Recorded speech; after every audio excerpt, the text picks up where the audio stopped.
Kepolisian Negara Republik Indonesia genap berusia 78 tahun. Menginjak usia 78 tahun, Polri diharapkan mampu bertindak lebih tegas dan profesional. Hasil survei Litbang Kompas pada 18 hingga 20 Juni 2024 menunjukkan 73,1% responden menilai positif citra Polri. Citra Polri mengalami naik turun dari Oktober 2021 ada di angka 77,5%. Di Januari 2022 di angka 74,8%.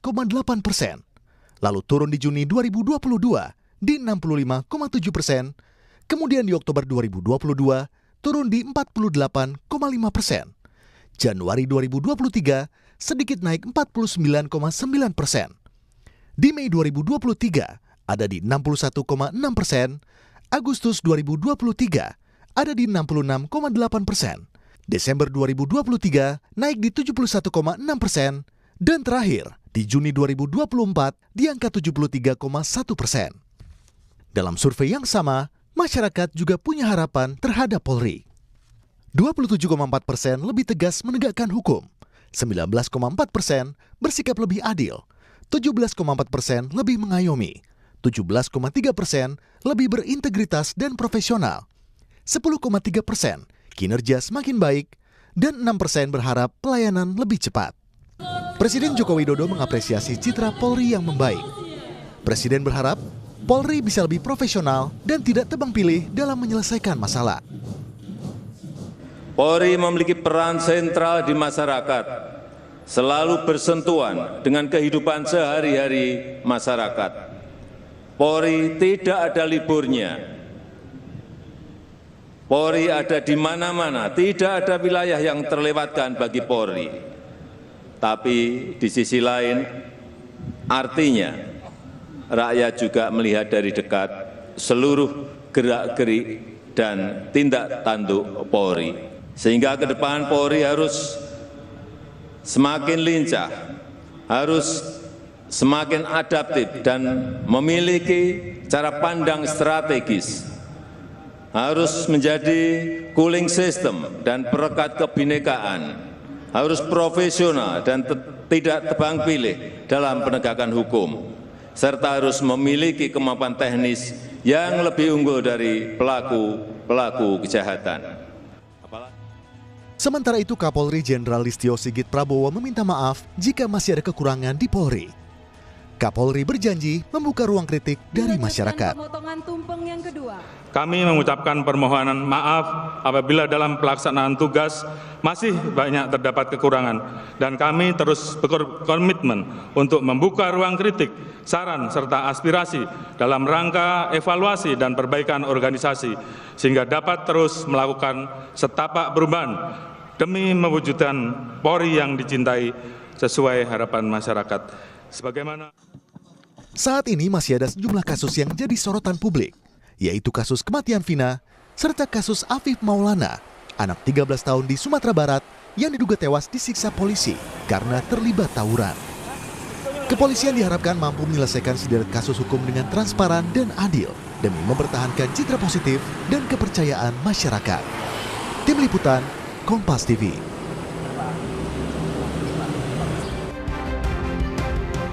Saudara, di tengah citra positif, Presiden berharap Polri semakin profesional dan tidak tebang pilih dalam menyelesaikan kasus. Lalu bagaimana Polri meningkatkan citra positif ini sekaligus juga tantangan ke depan seperti apa?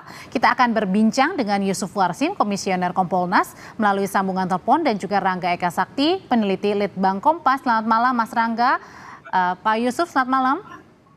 Selamat malam. Selamat malam, Mbak. Saya mau pertanyaan pertama ke Mas Rangga dulu. Mas Rangga, sebenarnya apa sih poin-poin yang membuat citra Polri ini naik di tengah-tengah kan pengusutan kasusnya Vina masih belum jelas, kemudian juga terakhir ada kasus Afif Maulana, meskipun tadi ya periodenya ini di bulan Juni, artinya yang fokusnya ini kepada kasus pembunuhan Vina. Tapi kenapa naik citra Polri?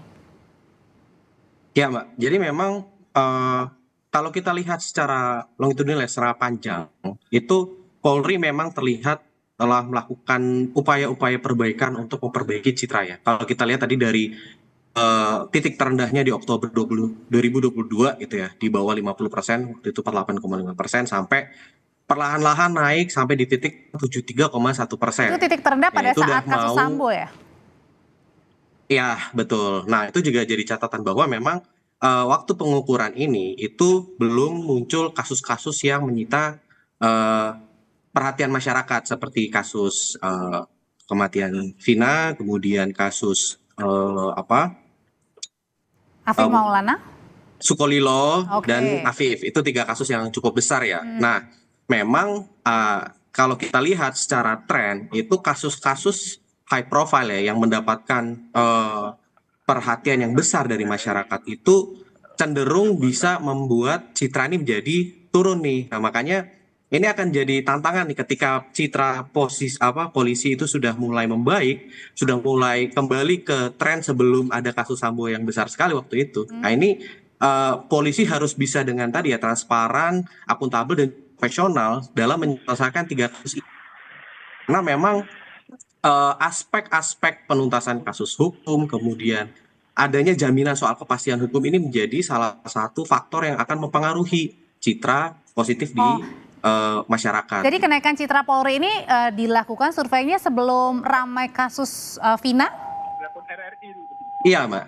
Ini Oh, berbarengan dengan survei kepemimpinan nasional. Jadi memang waktu itu belum terlalu besar lah perhatian publik di sini. Nah itu makanya ini bisa jadi parameter lah bagi Polri untuk segera menyelesaikan kasus-kasus itu agar tidak berlarut-larut dan dilakukan secara adil ya. Karena kalau tidak sudah pasti sih sepertinya nanti ke depannya citra ini akan menurun nih kalau masyarakat tuh kemudian tidak puas ya dengan penuntasan kasus-kasus hukum yang menyita perhatian masyarakat. oke. Pak Yusuf, ini hal yang juga menjadi perhatian sekali nggak sih dalam HUT Bayangkara ke-78 kemarin, terutama dalam penuntasan kasus Vina misalnya, terus dugaan penganiayaan yang dialami pelajar Afif Maulana? Ya, dalam 1 tahun hingga menjelang 1 Juli 2024, pada umumnya Polri sendiri tentu kita nilai adil terus di tengah-tengah masyarakat. Sehingga wajar saja kalau ada kepercayaan publik berdasarkan hasil survei Litbang Kompas itu 73% Tentu ini bagus, hanya sementara ini memang Polri sedang dalam sorotan karena terkait dengan kasus-kasus yang memang mendapat perhatian publik, yang dalam 2 bulan ini ada kasus Vina, dan kemudian dalam bulan ini ada mencuat kasus yang ada di Sumatera Barat yang ini tentu bisa berpengaruh pada penurunan, hanya tentu juga bisa tetap mempertahankan nilai kepercayaan yang berdasarkan hasil survei Litbang Kompas itu apabila memang kasus Vina ini dapat dituntaskan dengan baik, dilakukan secara profesional, yang sementara ini dihadapkan tantangan ada keraguan-keraguan publik bahwa Polri dapat bekerja secara profesional, menuntaskan, menangkap yang pelaku yang sesungguhnya yang pada saat dihadapkan keraguan terkait dengan penetapan tersangka Peggy yang sebenarnya ini masih kita tunggu proses pra-peradilannya. Karena masih terus berjalan juga ya. Kalau gitu, kalau gitu Mas Rangga, sebenarnya pada saat kalau dilihat dari secara luas ya, pada saat waktu itu survei di kasus Sambo menurun, itu lebih kemana sih sebenarnya kalau penurunannya? Apakah karena masyarakat yang pada saat itu turun kepercayaannya, atau turunnya spesifiknya di mana? Ya, jadi kalau kita lihat memang ada beberapa faktor atau aspek lah yang coba kita ukur ya Mbak ya.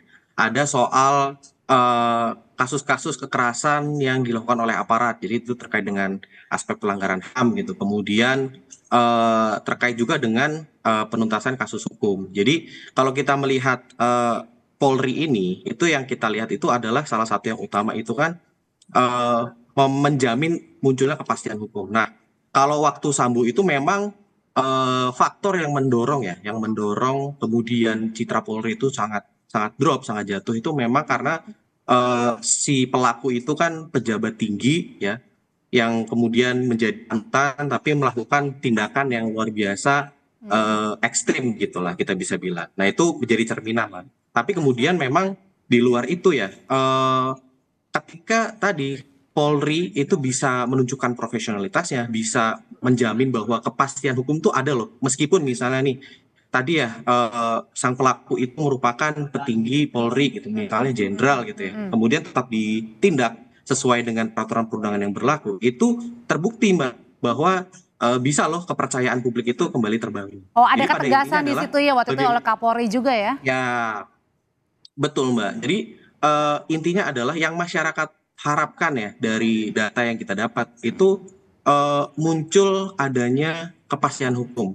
Kepastian hukum itu muncul ketika kasus itu bisa tuntas secara jelas ya, dilakukan dengan profesional dan adil itu, dan menjamin adanya perlakuan yang sama oleh aparat hukum di semua warga itu, baik dia itu punya posisi maupun tidak. Oke. Nah, dengan itu baru muncul yang namanya kepercayaan publik yang terefleksi dari citra gitu. Nah, kalau ini kan kasusnya berbeda ya. Kalau untuk pembunuhan vina masyarakatnya yang kemudian bertanda tanya besar nih, apakah benar tersangka yang sudah ditetapkan maupun juga terpidananya itu benar pelakunya. Nah, ini gimana cara membuktikannya untuk membuat masyarakat percaya, Pak Yusuf? Ya, kami sendiri Kompolnas akan terus mengawasi, memastikan penanganannya itu benar sesuai dengan prosedur. Nah, sementara ini terkait dengan kasus Vina, sekali lagi, karena ini sudah ada proses pra-peradilan yang akan memberikan kepastian hukum, apakah penangkapan Peggy Setiawan pada saat ini yang telah ditetapkan sebagai tersangka ini sah, memiliki 2 alat yang sah.